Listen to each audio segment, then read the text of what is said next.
Hola a todos y todas, bienvenidos a la ayudantía 5 de análisis de procesos químicos.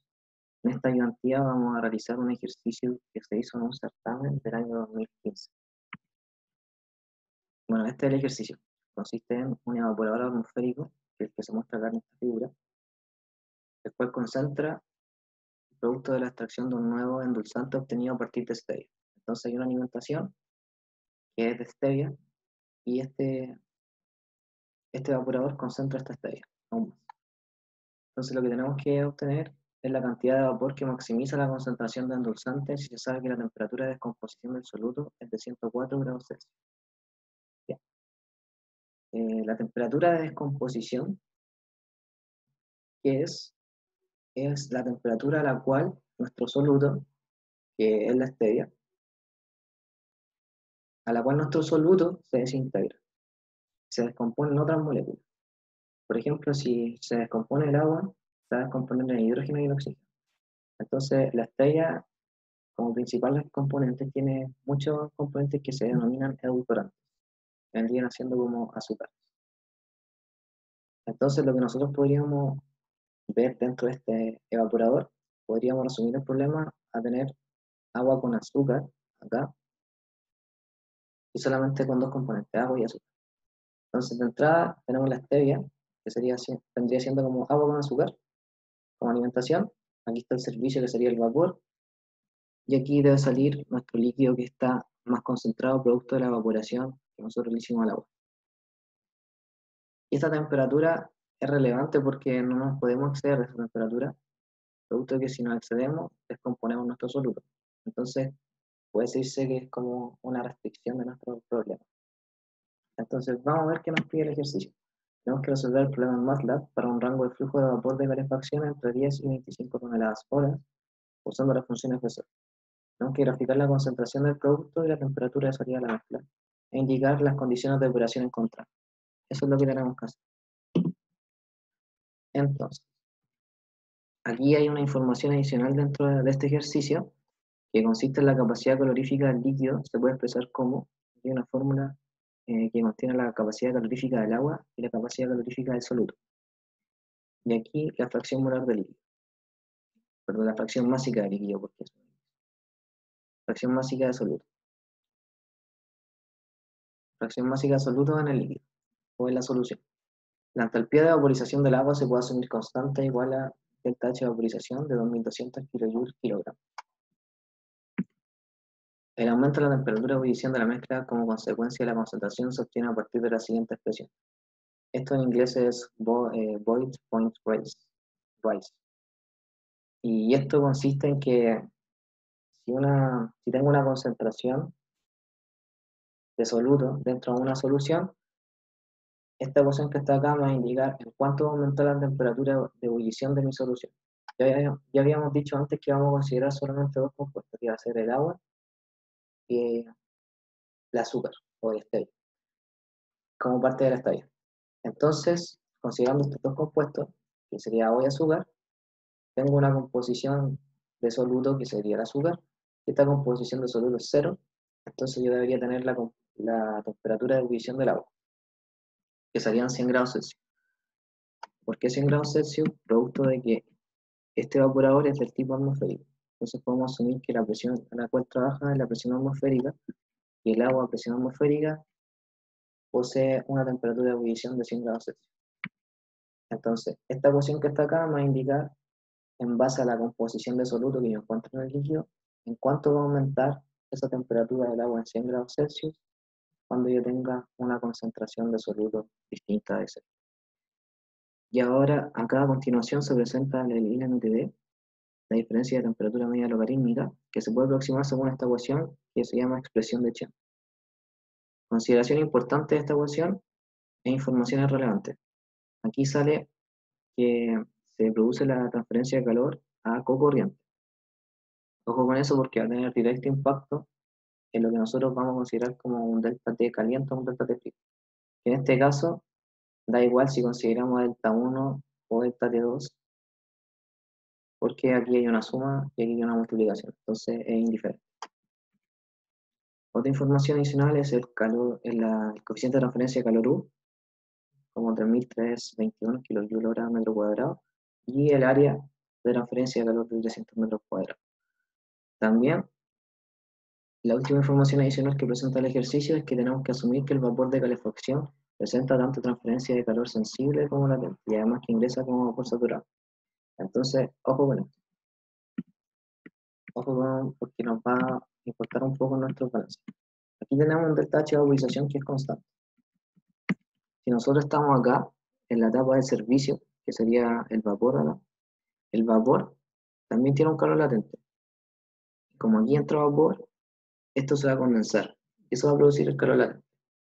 Y esta condensación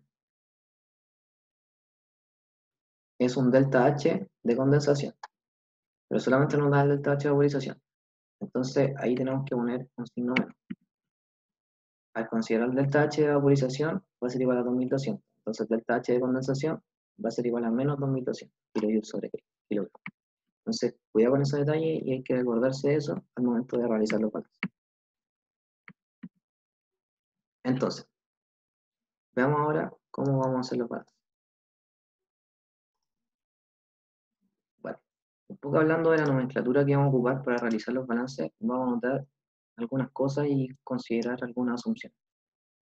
En la entrada, vamos a tener FXF de F, todo referente a F, tal como nosotros nos podremos acordar de las nomenclaturas que usan los evaporadores. Entonces, aquí generalmente se usaba ZF, pero como la alimentación viene, asumimos que viene líquida, vamos a ocupar XF. Solamente por eso, porque la alimentación viene en estado líquido y no viene como un azeotropo. Entonces, otra asunción importante que podemos realizar es que si nosotros estamos hablando de agua con azúcar, va a ser bastante difícil y de hecho es imposible que nosotros pasemos la temperatura de 104 grados Celsius porque a esa temperatura se descompone mi soluto. Entonces yo no quiero que pase eso. Por lo tanto, siempre voy a trabajar en temperaturas menores o iguales a eso. Y producto de eso es que la temperatura de ebullición del azúcar es mucho mayor a 104 grados Celsius. Entonces, prácticamente lo que voy a estar evaporando en el 100% de los casos va a ser solamente agua. Entonces aquí solamente colocamos una vez. No hacemos alusión a ninguna fracción másica de lo que puede ser nuestro componente de soluto o nuestra azúcar. Bueno, aquí abajo tiene que salir una determinada cantidad de flujo de líquido con una composición determinada. Aquí en nuestro servicio de vapor vamos a tener una entrada de SI, una temperatura de entrada de SI. Acá como salida un SOut, SOut. Y eso es lo que nosotros vamos a tener aquí hablando del servicio. Finalmente, para finalizar este nombramiento de las variables, dentro del evaporador va a estar a una presión determinada y a una temperatura determinada. La presión la podemos asumir como una atmósfera debido a que es un evaporador atmosférico. Y en cuanto a la temperatura, esa temperatura que está ahí va a corresponder a la temperatura a la cual va a salir tanto B como L.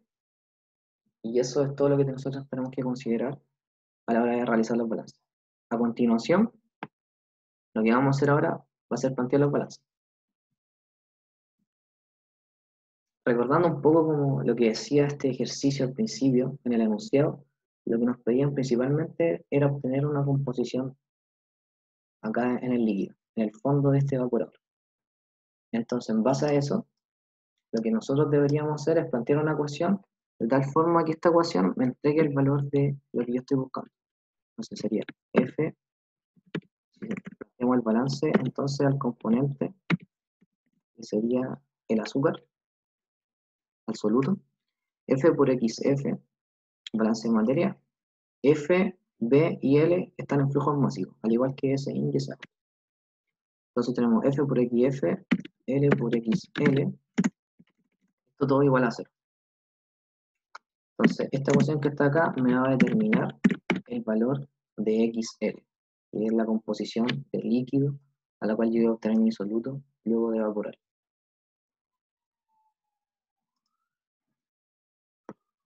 Luego, aquí tengo F, XF y L como nuevas incógnitas.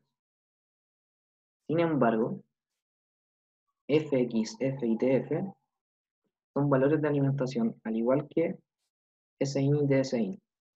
Vienen de alimentación. Y todos los valores que vienen de alimentación son valores que yo puedo conocer, es decir, variables de decisión. Y de hecho el valor que me entregan es este valor que está acá, Dsin. Entonces, como son variables de decisión, yo no poseo ecuaciones para poder representarlas, sino que tengo que saber sus valores desde antes, porque yo puedo manejar todo lo que entra acá de alimentación a mi evaporador y lo que entra de servicio. Y eso es la representación de esas válvulas. Más adelante, cuando ustedes se encuentren con algún ejercicio que tenga, por ejemplo, un controlador, un PIC, un PIC, etcétera, etcétera, los controladores nosotros les podemos asignar un valor, lo que se conoce como set. Entonces, ese set point corresponde a una variable de decisión, inmediatamente, ya sea un PIC, si estamos hablando de un PIC, tenemos que tener una variable de decisión de presión. Entonces, en este caso, tenemos alimentación, y todo lo que es alimentación corresponde a una variable de decisión. Entonces, no necesitamos ecuaciones para escribir esas variables de decisión, sino que ya conocemos sus valores previamente. Entonces, como f y x y f son variables de decisión, tenemos que plantear una ecuación para poder determinar el valor de L. ¿Qué ecuación vamos a plantear? Un balance de materia, pero en este caso del agua, que sería F por 1 menos XF, L por 1 menos XL, menos B, esto todo igual a 0. Y esta ecuación que está acá me va a permitir determinar el valor de L. Ahora, tengo F, tengo XF, L, XL, y ahora aparece una nueva variable que es B.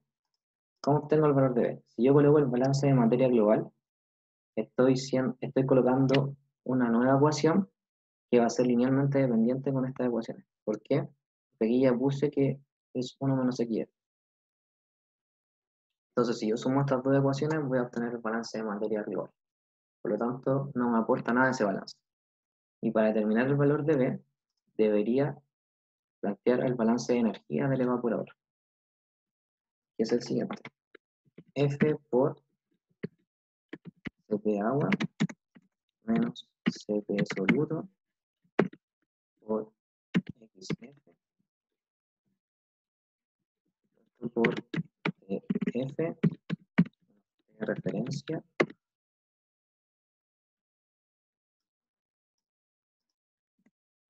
esto menos L Cp del agua Cp de soluto por XL. Bueno, esto lo estamos haciendo producto de que la capacidad calorífica depende de la concentración de soluto. Entonces nos entregan una ecuación para la capacidad calorífica. Y esa es la que estamos poniendo cada vez que nosotros nos encontramos con líquidos. Y F y L son líquidos. Entonces dependen de la composición, su capacidad calorífica. Y luego, menos B por Cp. Vamos a considerar el Cp de vapor, Cp de agua, términos de referencia,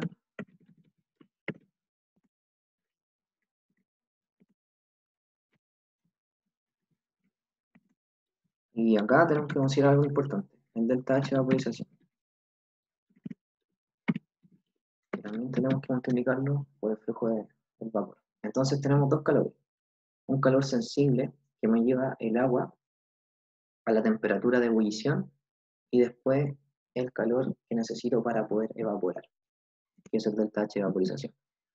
Y también tenemos que considerar un calor que es externo, que es el que está aportando el servicio, que mi servicio es vapor. Entonces aporta un calor a mi balance de energía. Y eso es el balance de energía. Entonces a continuación vamos a analizar, antes de agregar más ecuaciones, cuál es mi análisis de grados de libertad. Entonces vamos a poner acá el DOF, vamos a hacer el primer DOF que vamos a calcular, y para eso vamos a determinar las variables Y vamos a dar todas las variables que tienen el problema. F, XF, L, XL, B, B de agua, B de soluto, TF, de referencia, T,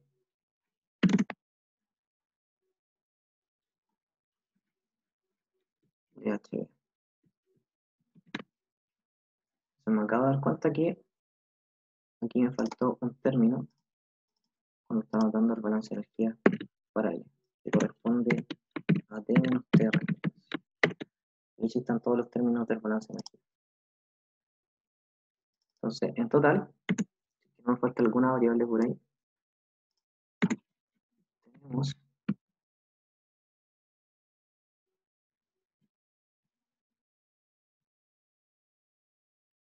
aquí falta Q, y ahora tenemos 12 variables en total.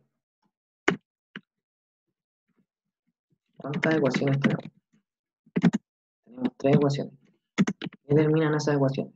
En orden cronológico, en el orden que pusimos las ecuaciones, XL corresponde a la primera ecuación, L a la segunda y B a la tercera ecuación. Y posteriormente,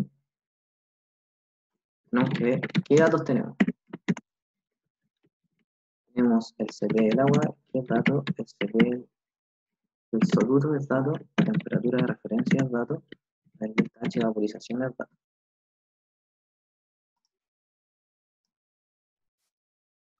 Y ahora podemos calcular nuestro grado de libertad, que corresponderían a 12. Aquí en total tenemos 4 datos. 12 menos 3 menos 4. Esto es igual a 5. Veamos qué representa ese 5.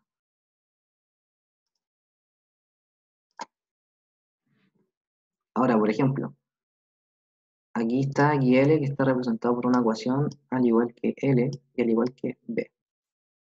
¿Cuáles son datos? La temperatura de referencia, el delta H de vaporización, la capacidad calorífica del soluto y la capacidad calorífica del agua. Por lo tanto, este 5 que encontramos en nuestro análisis de grados de libertad, aquí viene representando a F, XF,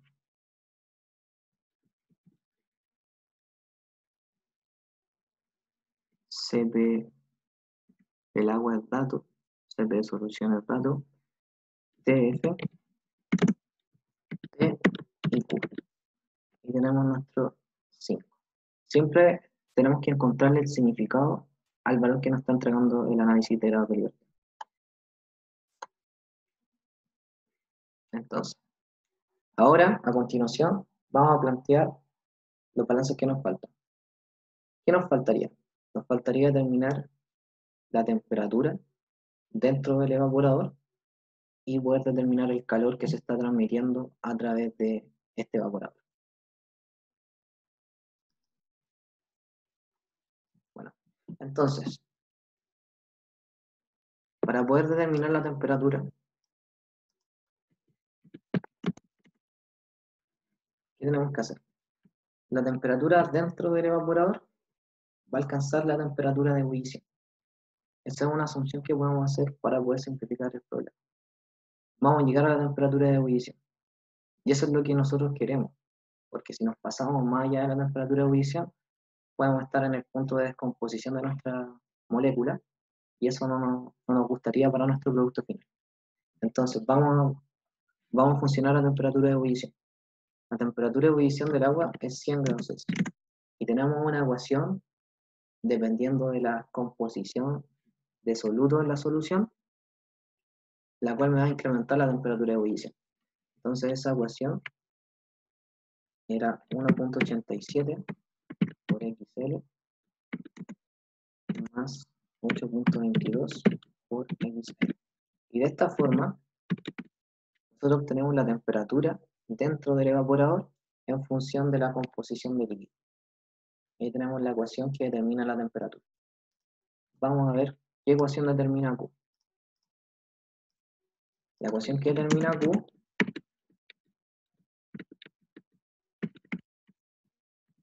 corresponde a la ecuación de diseño de transferencia de calor, que es UA LMTD. Y el LMTD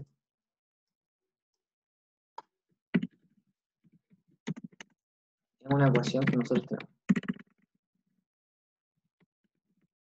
La dieron como información adicional. La ecuación de Chen, si mal no recuerdo. ¿Qué más deberíamos poner? Deberíamos anotar los delta T que aparecen dentro del LMTD. Delta T1, que en este caso vamos a considerarlo como delta T caliente, que sería la temperatura de salida de ese out del servicio menos la temperatura del evaporador. Esto es así, producto de que esto funciona a cocorriente. El delta T2 va a ser la temperatura en frío y corresponderá a TSI, la temperatura de servicio entrada, menos la temperatura de alimentación. Entonces ahí definimos nuestros deltas de temperatura. Definimos el MTD, el Q y el T. Y ahora, como definimos muchas ecuaciones, es bueno tener un nuevo análisis de libertad para poder tener todo de forma perfecta. Entonces vamos al nuevo DOF, variables nuevas que contienen dentro de este DOF. ¿Cuáles podrían ser? Son todas las variables que no habíamos considerado antes. Entonces aquí, por ejemplo, en temperatura, X y L lo consideramos antes. El U no está considerado, el A tampoco, el LMTD tampoco.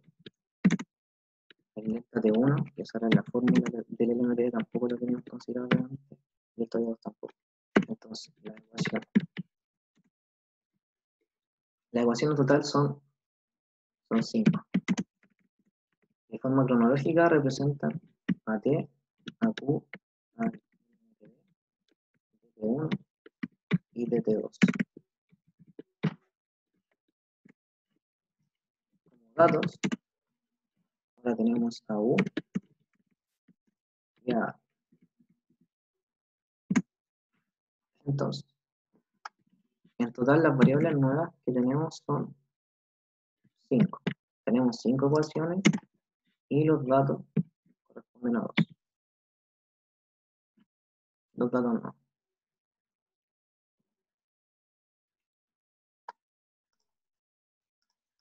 Y aquí como variable nueva también faltó agregar a tsout y a tsin.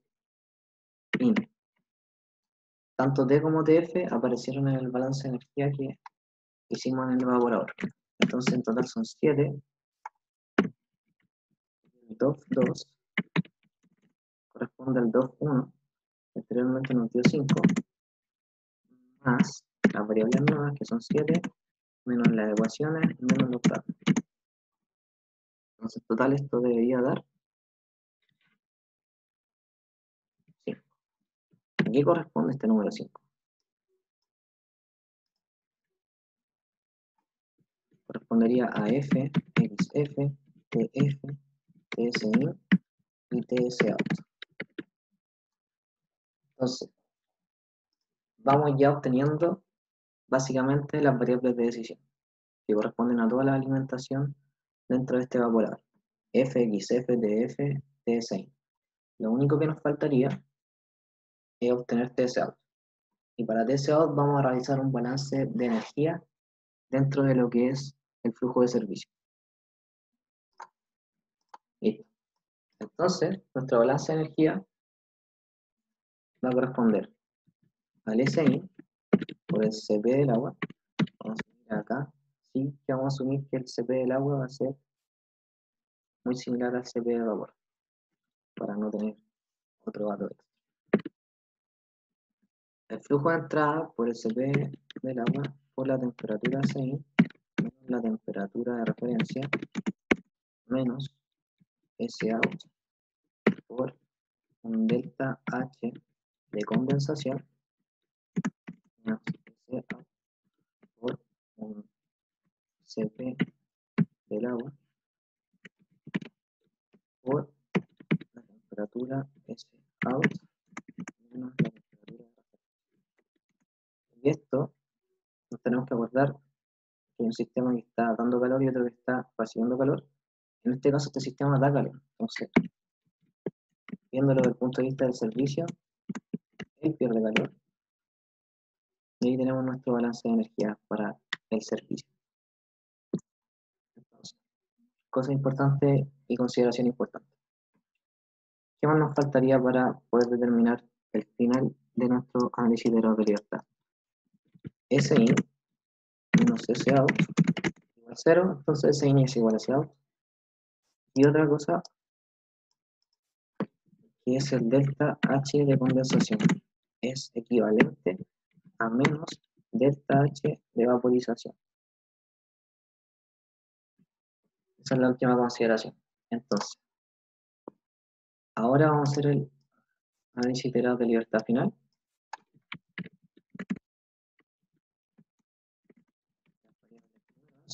Van a corresponder al SIN, que no lo habíamos considerado antes, el TSI, la temperatura de referencia, también lo habíamos considerado, el SOut no lo habíamos considerado antes, el DHC tampoco, y todas las otras variables habían aparecido antes en alguna ecuación. Entonces en total tenemos 3 nuevas variables. ¿Cuántas ecuaciones tenemos? En este caso tenemos 3 ecuaciones. La primera determina TSOut, la segunda determina ASOut, mientras que la tercera determina al DHC, de condensación. Como datos, en este caso no tenemos datos extra. Entonces el 2,3 finalmente va a ser igual al 2,2, que eran 5, menos 3, las ecuaciones, más 3 variables nuevas. Como venía haciendo la lógica desde antes, es 5, el 2 anterior, más las variables nuevas, menos las ecuaciones, menos los datos. Entonces en total esto da 5. ¿A qué corresponde este 5? Corresponde a F, XF, PF, TSI y finalmente a S. Entonces aquí tenemos el 2 finalmente que es de 5. Finalizamos nuestro análisis de grado de libertad y precisamente todas estas variables que están acá corresponden a variables de decisión. Entonces son variables que yo puedo conocer. Como yo puedo conocer esas variables, el 2 me hace, porque son variables que yo puedo conocer, entonces si conozco esas variables, el sistema está resuelto. Y en ese caso podemos pasar a la siguiente etapa, que es la etapa de simulación. Entonces ahora vamos a ir al MATLAB. Bueno, aquí estamos en el MATLAB. Lo primero que deberíamos hacer es traspasar todas las ecuaciones que nosotros realizamos, traspasarlas a una función, donde la función me va a retornar todos los balances de materias que yo realicé anteriormente. Entonces, importante, determinar cuáles son mis variables, mi variable X, cuál es la variable de decisión, que las encontramos al hacer el análisis de grados de libertad, y el alfa corresponden a todos los datos que tenemos en este problema. Entonces, en una primera instancia, tenemos que los datos de este ejercicio corresponden al CP del agua, al CP del soluto, la temperatura de referencia, al delta H de vaporización, al U, que es el coeficiente de transferencia de calor, y al área de transferencia de calor. Entonces, las variables de decisión, como tal vimos anteriormente, es el flujo de entrada de servicio, el flujo de alimentación, la composición de alimentación, la temperatura de la alimentación y la temperatura de entrada del servicio. Bueno, ¿y cuáles son mis incógnitas? En total, planteamos 4 balances de materia y energía. Planteamos 2 balances de materia y 2 balances de energía. Entonces, las incógnitas corresponden a qué nosotros estamos determinando con cada uno de esos balances. En primera instancia, nosotros planteamos 3 balances de energía. Uno para determinar XL, otro para determinar L y otro para determinar el vapor que sale por el evaporador. Es muy importante que cada uno de estos balances que nosotros planteamos se corresponda con cada una de las incógnitas que nosotros planteamos acá dentro de la función. Entonces, la primera función que está acá es f por xf menos l por xl. Esa función corresponde a la primera incógnita. Y así sucesivamente. Entonces, la última función que nosotros planteamos con respecto a un balance de energía que hicimos en el servicio, que es el que está acá. Entonces, de esta forma, lo que nosotros hacemos anteriormente, antes de plantear los balances, es plantear todas las ecuaciones para poder simplificar un poco los balances y para no tener que estar anotando toda la ecuación de una. ¿Y eso en qué me afecta? Anotar toda la ecuación de forma directa.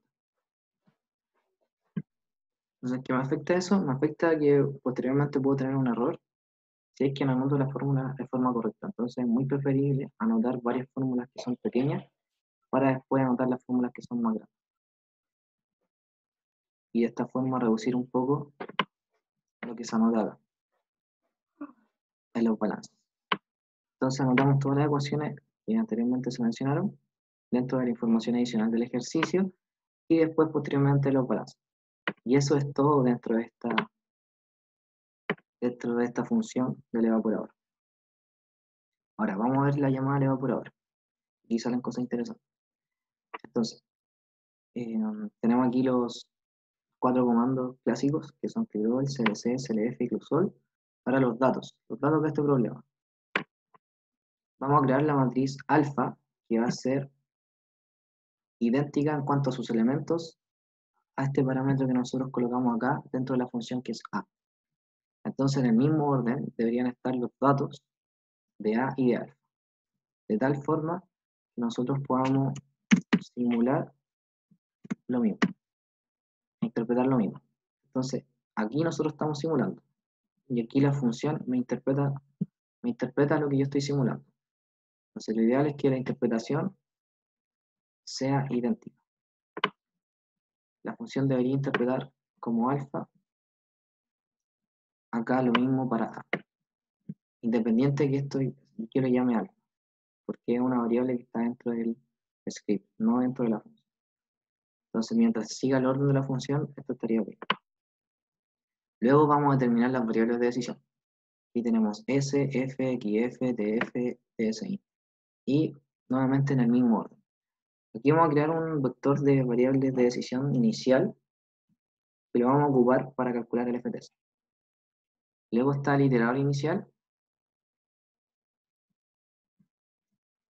Este iterador inicial sale de suponer que yo voy a encontrar una fracción mucho mayor en la salida. Esta es la composición del líquido. Y el líquido va a ser una fracción de lo que va a entrar como alimentación, al igual que el vapor que sale por el evaporador. Y el TSIN, que debería corresponder a una aproximación a lo que yo debería obtener como TSO. Entonces ese es mi iterador inicial. Y aquí preparo el FTS. ¿Para qué me sirve el FTS? Además de saber que mi función opera de buena forma. Me sirve para saber si yo tengo que adimensionalizar o no. ¿Qué quiero decir con adimensionalizar? Vamos a ver primero con esto, FTS. Entonces vamos a ver acá, dentro de nuestro workspace, cuánto vale el FTS. Aquí el FTS vale 0 y 0. En los dos primeros que son balances de materia. Mientras que en el balance de energía hay una diferencia de 10 exponente a la 7. En ambos casos. Entonces, ¿en qué consiste la dimensionalización? Consiste en que todos los valores del FSOL, del FTS, todos los valores del testeo de mi función tengan el mismo orden de magnitud. ¿Por qué? Porque de lo contrario, lo que va a hacer el FSOL va a tomar los valores que son mayores, que tienen mayor orden de magnitud, y esos valores los va a intentar aproximar a 0 a como dé lugar. Mientras tanto, los otros valores que están acá, que están ya muy cercanos del 0, De hecho, en la primera iteración ya están cercanos del cero. Entonces, lo que va a hacer con estos valores no se va a preocupar tanto de esos valores. Entonces, los va a dejar un poco de lado, queriendo solamente preocuparse de estos que son valores mucho más grandes. Y eso hace que se produzca un cierto sesgo del efecto. Entonces, para esto, existen dos soluciones posibles. Y eso se conoce como dimensionalización. Una primera opción sería dividir los balances de energía, que son F3 y F4, por un y exponente a la 7. Si yo hago eso, voy a obtener el mismo orden de magnitud. Y el otro caso, que es un caso como más real, lo que se hace generalmente corresponde a dividir todo por esto que está acá. Y eso de alguna u otra forma me va a bajar el orden de magnitud de la salida del F3. Entonces, de esa forma, yo me voy a evitar ahora que cuando yo resuelva con el F-Sol se produzca un sesgo y pueda yo resolver mi ecuación de buena forma. Entonces, vamos a ver ahora cuánto sale el F3.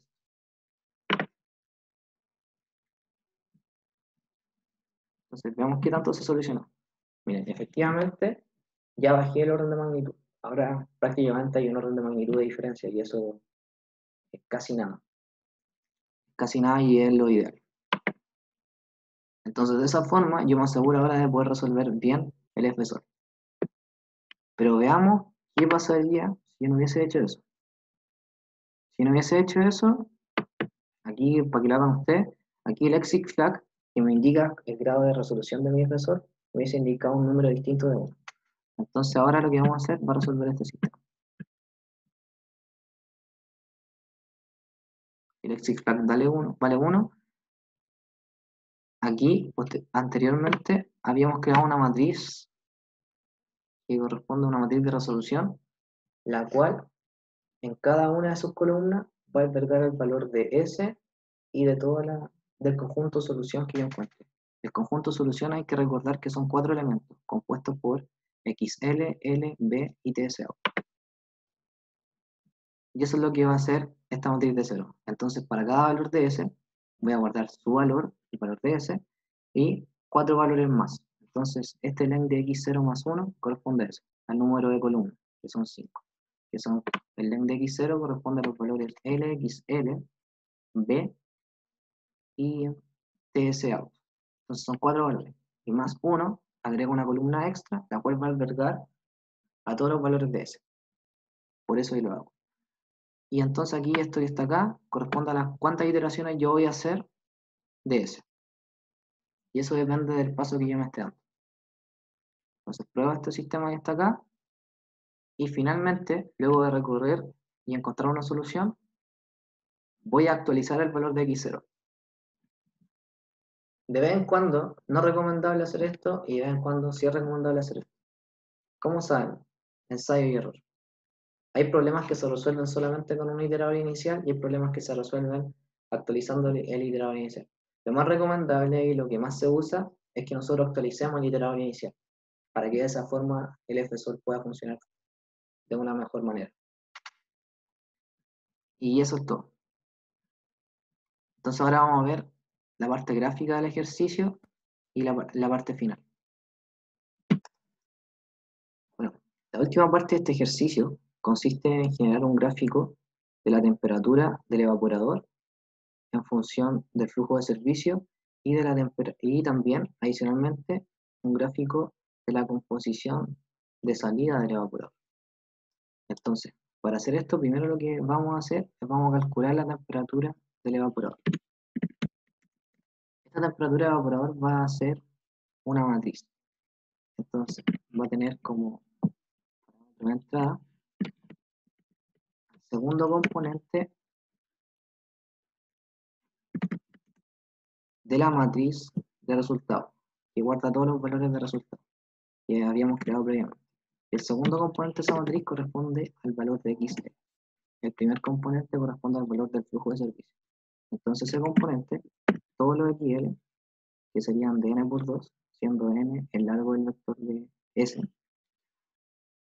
estos deberíamos multiplicarlos por 1.87, siguiendo la ecuación de la ascendencia del punto de ebullición, considerando como 100 grados Celsius punto de ebullición del agua. Entonces, 8.22 por esta misma matriz de resultados, todas las filas, solamente la columna 2, y esto tiene que estar al cuadrado. Cada uno de los elementos tiene que estar al cuadrado. Entonces, si cada uno de los elementos de la matriz tiene que estar al cuadrado, lo que se hace es poner punto y este símbolo de elevado al cuadrado. De esta forma, cada elemento de la matriz va a estar elevado al cuadrado. Y después, finalmente, lo que vamos a obtener acá, tenemos que sumarle 100. Y de esa forma se obtiene la temperatura del evaporador. Entonces, definimos como X al primer elemento de la matriz de resultados y 1 al segundo elemento de la matriz de resultados, que es XL, en cuanto a I2, que es la temperatura del evaporador, va a corresponder a TE. Entonces veamos cómo resulta. Aquí están los plots. Esto que está acá simboliza que los puntos se van a unir mediante una línea en que cada punto va a estar representado por una X. Entonces veamos cómo funciona. Aquí están los gráficos que se obtienen. Y acá es importante, en este gráfico que está acá, nosotros no superemos la temperatura de 104 grados Celsius porque a esa temperatura se nos descompone el soluto. Por lo tanto, aquí tenemos un punto, 2 puntos, 3 puntos. En ese punto, en el punto 3, desde el final del algoritmo hasta 3 puntos después, ahí da 104.1. Entonces, según nuestra iteración, este sería el flujo ideal. El punto 4. 1, 2, 3, 4. 1, 2, 3, 4. Y ese flujo ideal sería 22.000 kilogramos hora. Y esa sería la respuesta que nosotros deberíamos poner. Porque si nosotros no nos fijamos en la temperatura del evaporador, deberíamos responder esta como solución, que sería el máximo flujo de servicio. Sin embargo, lo que nos preguntaban también tenía una restricción. Y este valor que está acá no debería superar los 104 grados. Y aquí lo superamos. Entonces debería ser un valor entre 220, perdón, entre 22.000 kilogramos hora y entre 23.000 kilogramos hora. Un valor entre esos dos me va a entregar el máximo resultado. Entonces lo que deberían hacer ahora es intentar disminuir este rango y solamente ver el flujo de servicio entre estos dos números, entre 22.000 y 23.000, y de esa forma obtener el mejor valor para el flujo de servicio, de tal forma de obtener la mayor composición. Pero ya si con esta respuesta ya estaría ok, que serían 22.000. Porque en 23.000 me baso de 104.1 y eso estaría generando una descomposición de mi soluto. Bueno, y eso ha sido toda esta ayudantía. Aquí damos por finalizar la ayudantía. Ojalá que hayan aprendido. Y cualquier duda o consulta, por favor, envíennos mails con confianza. Y eso será hasta la próxima ocasión y nos vemos el miércoles para aclarar alguna duda.